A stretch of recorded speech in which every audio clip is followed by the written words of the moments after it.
This proposal is about modernizing federal elections in a way that gives voters more choice, gives candidates fairer ballot access, and reduces dependence on party-controlled primaries. The goal is not simply to move voting online. The goal is to separate the early candidate support process from the final private vote, so voters can help candidates qualify, change their support as the campaign develops, and still have secure ways to finalize their real vote. This system would allow independent candidates, party candidates, and movement-backed candidates to compete on a more equal basis. It would also create a path toward federal voter registration standards for federal elections, while still preserving multiple ways to cast or finalize a vote. Right now, federal elections are administered through state systems. That means rules can vary widely from state to state, even for offices that are federal in nature. Ballot access can be difficult for independent candidates or new movements. Candidates may need paper petitions, legal knowledge, volunteers, and money just to get before the voters. At the same time, the party primary system often narrows the field before many voters are even paying attention. There is also a trust problem. Some voters worry about fraud, others worry about voter suppression. A good system has to address both concerns. It must be secure enough to prevent improper voting, but accessible enough that eligible voters are not unnecessarily blocked. For congressional elections, Congress has constitutional authority to regulate the time, place, and manner of elections. That creates an opening for a federal system for House and Senate elections.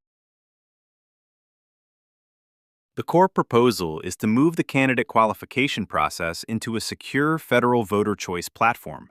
Voters would have a federal voter account. Through that account, they could support candidates during the election cycle. Candidates who gain enough support would become publicly visible. As the cycle continues, the support threshold would rise, so candidates would need to maintain meaningful voter backing to stay in the field. This would replace the need for party primaries, or at least reduce dependence on them. Instead of parties deciding who gets serious ballot access, voters would decide directly. The final election would use ranked voting, and voters would have several ways to finalize their vote: digitally by opt-in, by mail, in person, or at local precincts if a state chooses to participate. The voter journey begins with registration. A voter would create a federal voter account under federal eligibility and identity standards. That account would include district information, notification settings, and security protections. During the campaign, the voter could support or rank candidates. This support would help candidates qualify and remain visible. On voting day, the voter's current support could become a locked provisional intent. That means it cannot be changed casually after the deadline, but it is not necessarily the final official vote until the voter finalizes it. Finalization could happen in several ways: digital opt-in, mail ballot, or in-person ballot. An in-person ballot should override any earlier digital provisional record.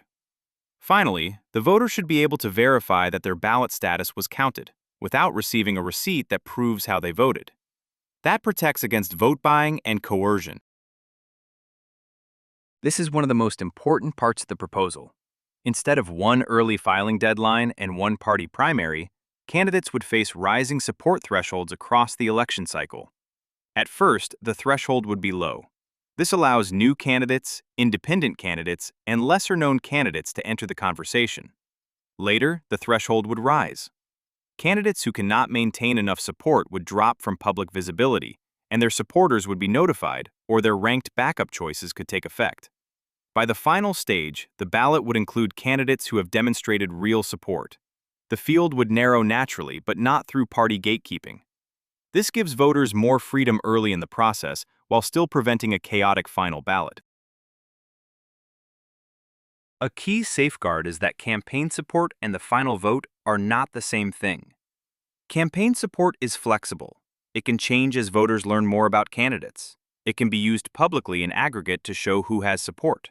It can help candidates reach thresholds. It can include ranked backup choices. The final ballot is different. The final ballot must be private, locked, auditable, and protected. It is the official vote, not merely an expression of interest. By separating support from the final ballot, the system gains the advantages of digital participation without making the entire election depend on online voting. A federal system should not force every voter into one method. Some voters may trust digital finalization and choose it.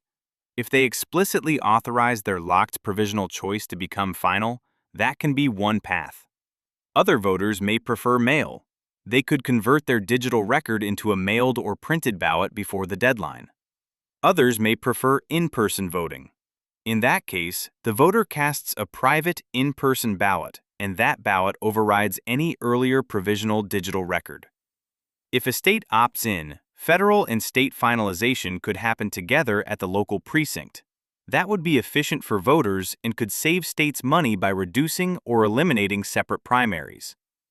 The important rule is this: the in-person final ballot should control if there is any conflict. The provisional ballot concept gives the system flexibility while still creating order. Before Election Day, support can change.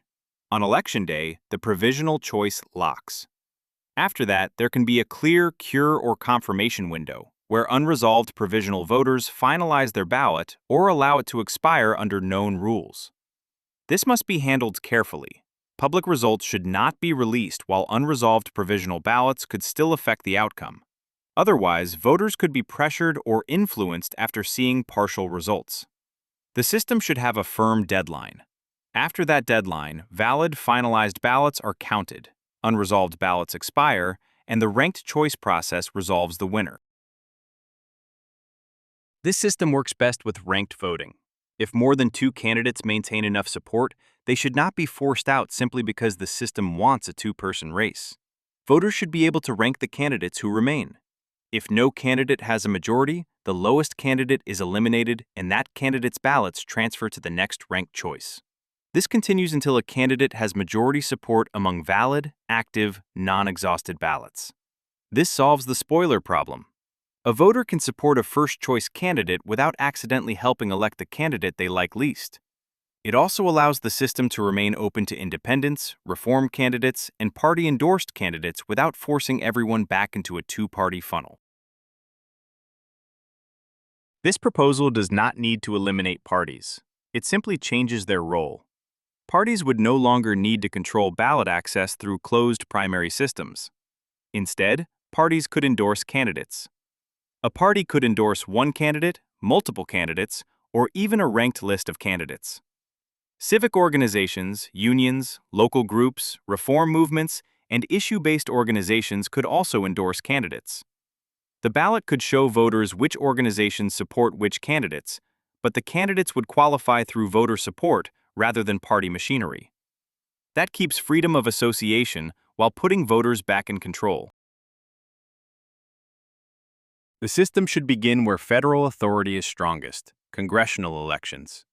For House and Senate elections, Congress has clearer constitutional authority to create federal rules for election administration. States could then opt in. If a state chooses to use the same system for state elections, it could reduce the cost and complexity of running separate primaries. Local precincts could become finalization points for both federal and state ballots. The presidential election is more complicated because of the Electoral College. The Electoral College structure could remain. States would still have their electoral votes, but participating states could choose to appoint electors according to the certified result from the federal voter choice system. Long-term, a constitutional amendment could preserve each state's electoral vote allocation while making the process automatic. That would keep the Electoral College structure without relying on human electors as a separate step. The system has to be designed so the losing side can still believe the result. That means strong identity verification, security keys, PKI-style certificates, multi-factor authentication, and activity alerts when anything happens under a voter's identity. But it also means protecting ballot secrecy. A voter should be able to verify that their ballot status was counted, but they should not receive a transferable receipt proving which candidate they voted for. If voters can prove how they voted, then vote buying, coercion, and pressure become easier. There should also be override protection. If someone's digital account is compromised, an in-person final ballot should override the earlier provisional record. Finally, the system needs independent audits, public logs, challenge procedures, and certification rules that are clear before the election begins. Security is not just about technology, it is about public confidence. This should be built in stages. The first stage could be digital petitioning and candidate discovery. That is the safest and most immediately useful part of the proposal. The next stage could be congressional ballot access and rising support thresholds. After that, states could opt in. Participating states could use the federal platform to reduce or replace primaries, save administrative costs, and allow local precincts to finalize federal and state ballots together. Only after public trust develops should optional digital finalization expand. Even then, voters should still have mail and in-person options. The final stage could be a constitutional amendment allowing electoral votes to be applied automatically according to the certified result, while preserving each state's electoral college weight. The principle is simple.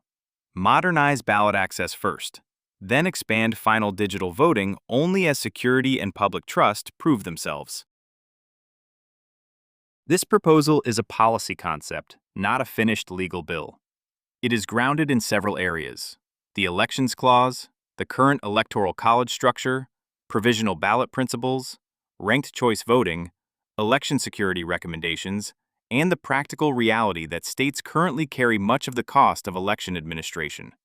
A final version would need constitutional review, cybersecurity review, election administration modeling, cost analysis, and state implementation details. But the basic idea is clear. Federal elections should have fair ballot access, secure voter standards, voter-directed candidate narrowing, optional finalization methods, and ranked outcomes that reduce the spoiler problem. This reform would not simply digitize the current system. It would redesign the election process so voters, rather than party gatekeepers or uneven state rules, have the central role in deciding who qualifies, who advances, and who ultimately wins.